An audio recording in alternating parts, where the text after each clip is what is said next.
დასავლეთიდან ქვეყნის აღმოსავლეთ ნაწილში.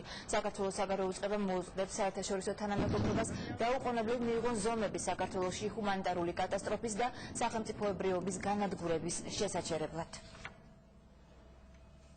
სადაც კარგად ჩანს ის სადენი, რომელიც იმ ადგილამდე მიდის, საიდანაც მოხდა ნაღმის ამოფეთქება. შეგახსენებთ ეს ვიდეო მასალა ჩვენ სულ რამდენიმე წუთის წინ მივიღეთ. იმასაც შეგახსენებთ, რომ ოკუპანტებმა სარკინიგზო მაგისტრალის ერთი მონაკვეთი დღეს შუა დღისას ააფეთქეს. აღდგენითი სამუშაოების ჩატარებამდე სარკინიგზო მიმოსვლა დროებით შეწყვეტილია.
რამდენი იდგა?